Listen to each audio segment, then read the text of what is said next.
O Charla agora é super! Superbet, nova parceira do Charla Podcast. Confira que aqui é super. Diniz, boa tarde. Primeiramente, bem-vindo, né? Rodrigo Calvino, 365 Scores. Ih, olha o Calvino aí, meu amigo. Pegando esse gancho do elenco, uma das referências técnicas é o Coutinho. Meu amigo. Ele não vem tendo o melhor momento com a camisa do Vasco. E tem tido um rendimento físico abaixo, principalmente na questão do segundo tempo. Assim como o restante do elenco. Queria saber de você se você tem algo planejado para ele especificamente e se ele é indispensável como você pensa futebol. Eu acho que ele é indispensável. Em relação ao Coutinho, para mim, de fato é uma alegria e uma honra trabalhar com o jogador do quilate dele. Na minha opinião, dessa geração aí do Neymar, ele é um dos grandes protagonistas do nosso futebol, dos caras mais talentosos que a gente produziu no Brasil nos últimos 15 anos. E acredito até que a carreira dele tinha sido mais brilhante do que foi pelo talento que ele tem. Ele é um jogador muito talentoso e eu conto muito com ele, muito mesmo. Acho que nesse jogo ele fez uma boa partida, ficou um pouco distante do gol, mas assim, acho que ele participou bastante do jogo, começou a se soltar. Já discordou disso. E na nossa relação, eu acredito que ele vai evoluir muito. Eu acho que ele é tecnicamente, junto com o próprio Payet, nesse momento, assim, são as grandes referências técnicas, não só do Vasco. Ter o Coutinho é sempre um presente para o futebol brasileiro. Ter um jogador que tem a história dele e voltar para casa e querer ajudar. Ninguém vai outra coisa do Coutinho que a gente tem que valorizar é um jogador assim de uma simplicidade e de uma humildade difícil de se enxergar. Isso ele Eu já conheci ele uma vez na Europa, quando eu fui lá em 2018, conheci um pouco a família, mas aqui em poucos dias você percebe que é um jogador assim desprovido completamente de vaidade. Ele não faz uso de nada do tamanho que ele é. Parece que ele não está começando hoje e não ganhou absolutamente nada. Eu acho que ele é um cara que acrescenta muito para o Vasco, principalmente nesse novo momento, daquilo que o Pedrinho pensa e daquilo que eu penso também. Eu acho. Vai mais um? Grupo Só mais Globo. uma. Boa tarde. O centro de treinamento aqui é um tema central no cotidiano do Vasco já há algum tempo. Existe uma expectativa do clube e da torcida de que haja uma reforma maior aqui de expansão. O próprio clube separou um orçamento no início do ano para executar essa obra. No momento até é aguardado ali para o segundo semestre, porque ainda vai haver obra da prefeitura aqui, mas enfim. Eu quero saber o que foi conversado. Já deu para ver que estão fazendo coisas novas ali, devem inaugurar mais alguma coisa nos próximos dias, mas ainda numa estrutura de container, né, nada definitivo. O que foi conversado com você? Se foi conversado alguma coisa sobre estrutura de CT, o que você pensa? Se você pensa, por exemplo, em cobrar, enquanto você tiver aqui, melhorias no CT, isso é importante para você. E principalmente porque você esteve aqui em 2021, né? O que você viu diferente também da sua primeira passagem para cá? Obrigado. Não, é importante a tua pergunta também. Eu acho que está no pensamento da direção as melhorias do CT. Algumas coisas estão diferentes da minha primeira passagem, mas ainda de maneira incipiente, por conta que está ainda em container, esse tipo de coisa. A gente sabe também aqui que de 21 para cá teve mudança aqui por conta da prefeitura, iluminação, está chegando. Mais atenção dentro do modelo de futebol que você pensa. Deve ter caído a internet. Mas tá tranquilo. Um pouco, mas é pouco. Fechou. Da base do Vasco. Cara, aí, Fernando. Mais ontem, por exemplo, eu assisti Fernando Diniz, novo técnico do Vasco, concedendo entrevista coletiva em sua apresentação, depois de ter estreado lá na Argentina contra o Lanús, a derrota por 1-0. Enzo, alguns pontos a serem abordados. Primeiro que ele fala sobre a vontade que ele teve de assumir o Vasco. Que a gente debatia aqui e que eu falava que era o noticiário, que ele tinha vontade de assumir o Vasco e que ele acreditava no elenco do Vasco. Palavras dele agora. Eu acredito no elenco e todo momento eu queria vir pro Vasco. Dito isso, é isso que eu espero de um novo contratado. Não, é isso que eu espero.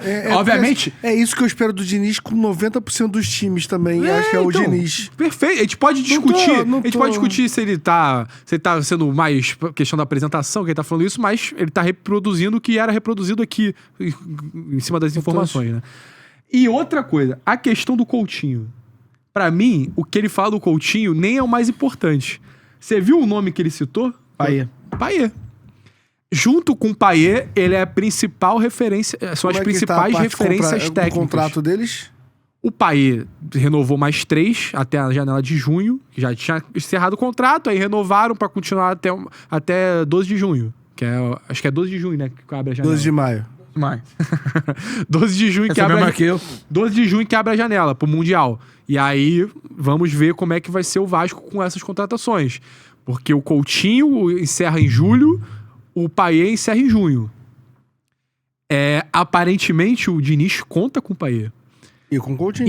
Não, aparentemente o Coutinho é o pilar, não é nem que conta com o Coutinho. O Coutinho é o pilar do time dele. Você acha que na renovação já estão acertando a renovação? Eu acho que na contratação do Diniz já alinharam a renovação dos dois? Pra trazer o Diniz, inclusive a informação que dada pelo GE, Bruno Bonito, era que a contratação do Fernando Diniz veio com promessa de reforços. Reforços, leia-se também renovações. Ele não viria falando que o Coutinho é o pilar do time dele, sendo que o Coutinho não vai renovar. Acho que o Vasco já tá respaldado com isso e, de repente, tem uma renovação engatilhada com o Aston Villa, ou até que ele vai rescindir com o Aston Villa e vem em definitivo pro Vasco, não sei. Eu acho que isso é bem plausível também. Cara, o Coutinho... Você percebeu que quando ele fala do Coutinho, ele reclama que o Coutinho não tava perto do gol no segundo tempo? Ele reclama disso. O Matheus trouxe isso no último debate, não sei se foi anteontem. Falou... Coutinho jogando de ponta. O Vasco tá com dificuldade de ter um ponta direita? Você acha loucura? Ele sempre joga pela esquerda. Não, eu faria até pra jogar pela esquerda mesmo. Então, aí pode trocar o Nuno. O Nuno pode botar o Nuno mais centralizado ou pode botar o Nuno pela direita também? Não se sabe. Nunca tentou, né? Eu acho que isso já entrega o norte do que vai ser o Vasco contra o Fortaleza. Vai ser Coutinho Futebol Clube. Ele vai armar o time pro Coutinho jogar. Clube de regata do Coutinho. Se for pra cair, a gente tá tendo essa discussão, você perguntou pra mim. Hoje, quem cairia do time? Verratti ou Coutinho? Eu respondi Coutinho. Quem armar pro Coutinho jogar? Não, armar o time... Não é que a bola vai sempre passar por ele, não. É pra potencializar ele. Potencializar. E aí é o que eu vou falar agora. Você me perguntou, quem você tiraria do time? Que eu tô falando que tá com dificuldade do Coutinho e o Verratti jogarem juntos. Eu falei que eu tiraria o Coutinho no momento. Pela fala, e por ele, até o momento, ele não ter citado o nome do Verratti, que é o principal artilheiro do Vasco... Mas perguntaram do Coutinho, não é porque perguntaram do Coutinho e falou do Payet. Ele não tira nem o Coutinho, nem o Verratti, cara. Pelo amor de Deus, você não ouve, Você tem dificuldade de me ouvir? Eu não tô falando que ele vai tirar o Verratti. Eu tô falando... Ele teria que tirar? Não, eu tô falando que ele vai pensar... Por ele, tirava o Coutinho. Por mim, eu tirava o Coutinho. Eu tô falando que por ele, o principal alvo do Vasco pra se montar um time não é o Verratti, é o Coutinho, pô. O Verratti, ele pode, nessa briga, ele pode perder. Tem que mudar, talvez, a forma de jogar o Verratti. Exatamente. Eu acho que ele vai utilizar se tiver que cair não tô falando que vai cair eu tô contigo, não vai cair. Mas se tiver, vai ser o Verratti. O time titular tem Coutinho, Payet e Verratti. Duvida? Não, duvidar eu não duvido. Agora eu acho loucura. Duvidar eu não duvido. Agora, você acha que existe a possibilidade... olhando até para um rival onde o craque vive talvez o melhor momento da sua passagem artilheira e tudo mais, que é a Arrascaeta no Flamengo. Você acha que existe a possibilidade, por exemplo, eu falei do Coutinho jogar pela esquerda, mas não é Coutinho jogando como um ponta, é Coutinho jogando como um segundo atacante. Armador, você acha que tem um Payet de meia? Você acha que tem a possibilidade dele jogar como um segundo atacante? O Nuno, de repente, mais recuado. Não sei. Porque o Ganso com o Diniz, por muitas vezes, jogava assim... o Ganso parece segundo volante. Vindo armar o ele puxa a bola de trás, mas ao mesmo tempo que ele é o cara que dava o bote junto com o atacante lá na frente. Exatamente, sim. Mas aí a gente... Fisicamente, o cara tem que melhorar pra jogar com o Diniz. Pra caralho. A gente pensava... Principalmente o Coutinho. Não, a gente pensava num Coutinho... ou ele vai ser o camisa 10 ali, ou ele vai ter que vir buscar a bola pra poder construir com alguma qualidade de trás. Às vezes, vai ser o Coutinho um cara mais a la Arias e Arrascaeta, de encostar quase como um segundo atacante mesmo, e, de repente, o jogador pra vir fazer uma função um pouco mais recuada, pode ser o Payet, pode ser até o Nuno. Então, o Diniz não tem essa parada da posição. Ele tem um cara que saber jogar bola. Sim, ele quer botar o cara... Ele pega o cara que sabe jogar bola e ele vai tentar adaptar isso, entendeu? Eu não acho que ele vai deixar um Payet no banco com o elenco do Vasco, pô. Não faz sentido na minha cabeça você olhar o Diniz enxergando isso. Ele vai priorizar quem sabe jogar bola. Da forma como ele gosta de recuperar... De lesão, da forma como ele gosta de recuperar jogador, né? Que ele gosta disso. Gosta de recuperar jogador, de acreditar e tudo mais. E agora, essa discussão tá girando muito em torno do Vasco com a bola, né? Isso. E questão tem que ver como é que vai ser o Vasco sem a bola. Tem a questão, por exemplo, o Coutinho, ele não jogou... Eu tenho outra visão sobre o Coutinho com a parte do Lanús. Ele falou que jogou bem. Pra mim, o Coutinho não conseguiu desempenhar um bom futebol. Teve que voltar atrás pra pegar a bola, não conseguia arranque de balsa, o jogo com a saída lenta. O Diniz não gosta de uma saída lenta. O Diniz não gosta de um jogador que não corra pelo menos os dois lados do campo. O Coutinho tá sendo esse cara. O que ele vai fazer pra mudar o Coutinho? Saída lenta é meio relativo, né? Mas saída lenta... O Diniz não é o cara que estica contra-ataque pra cacete, não. Mas saída lenta que eu quero dizer assim, o jogador não sai com a bola de trás e aparece na frente. O Coutinho não tá conseguindo fazer isso, entendeu? Saída lenta que eu quero dizer que o cara não consegue pegar uma bola atrás e ir pra armação do ataque. Pô, o que a gente mais via do Ganso era isso. Ele saía com a bola de trás e aparecia lá com o John Arias, aparecia nos lados esquerdo com o Keno, com o Ganso e tal, às vezes pisando na área. Então, eu quero ver o que ele vai armar taticamente pro Coutinho desempenhar esse futebol que ele quer. Um futebol mais próximo da área. Eu acho que contra o Fortaleza, por exemplo, a gente já pode não ver um Ryan. Eu diria que o Ryan vai cair. Ryan jogou mal... Ryan joga pela ponta direita, se é pra cair... O Paê ainda tá fora, né? O Paê ainda tá fora, tá voltando de contusão. O Sforza que jogou contra o Vitória... Vai jogar. Eu não duvido que vai jogar. Ainda mais num jogo que o Vasco vai ter que desempenhar um futebol Imagina a torcida em São Januário, com 20 minutos o Vasco jogando nada. Já vai começar a cobrar. A dupla de zaga é quem? O Diniz? Então, aí a que jogou o último jogo foi João Vitor e o Luiz Gustavo. Só que... Luiz Gustavo foi sacado. O Luiz Gustavo foi sacado e o Hugo Moura foi pra zaga. Eu acho que não tem chance de começar o Hugo Moura titular, não?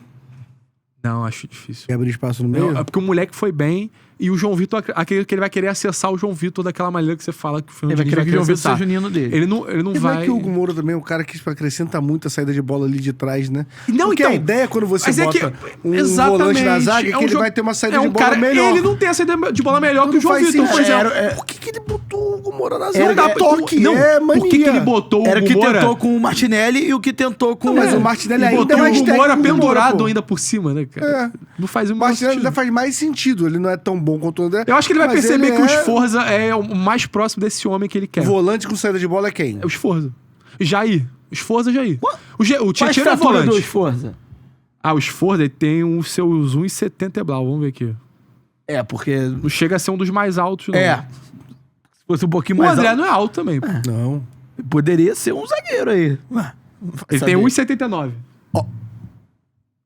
Eu acho que é imaginar o João Vitor e Sforza. Não. Eu acho que não é loucura imaginar o João Vitor e Sforza do meio da partida. Por exemplo, segundo tempo, tá no mal. É porque ele já tá no outro nível. A gente começou no negócio de meio partida. Depois era escalação titular já. Mas eu acho que quanto o Fortaleza e a questão que o Vasco não consegue fazer gol. O Vasco tem que fazer gol. Tem que voltar a fazer gol. Isso ajuda a fazer gol, porque a saída de bola melhora. Mas aí vai tomar gol do Dito Fortaleza, isso, né? Está empolgado? Cara, eu não estou... Está ansioso. Empolgado é forte. Eu tô ansioso. Eu acredito que ele seja o melhor nome pro Vasco. Eu acredito que essas ideias que ele está transparecendo ter sejam as melhores pro Vasco. Ele não soltar a mão dos jogadores é um bom ponto, porque o Vasco não tem dinheiro. O primeiro ponto é esse. Não adianta a gente chegar e falar assim, eu tô com você, torcedor. Você olha pro time do Vasco, você vai falar assim, eu não aguento mais ver 6 jogadores ali em campo. Eu tô contigo. Mas o Vasco tem dinheiro pra trazer reposição? Não tem. Ele ainda fala... Tem que abraçar os caras. Ele ainda fala assim, Diniz diz que o Coutinho é indispensável no Vasco, a gente acompanhou aqui, e planeja a janela. Não gosta de contratar muita gente.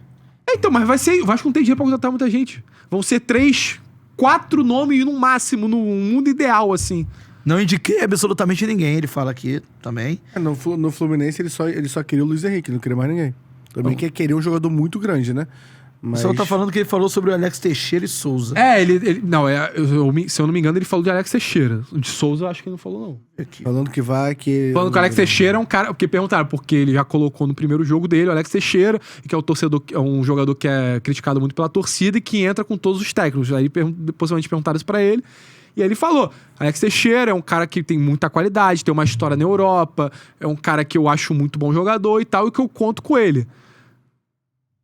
Essa é uma parte que eu prefiro fingir que eu não ouvi. Ele fala assim, todos eles eu vou olhar e procurar ver quem pode ajudar mais o Vasco. Foi político aqui, né? Só não acho... Acho que a declaração mais impactante mesmo é do Coutinho e Paê. Coutinho associado ao Paê. Qual é, meu parceiro? Curtiu esse corte que você acabou de ver? Então se inscreva no Charla pra dar uma moral pro melhor podcast de esportes do Brasil. Tamo junto.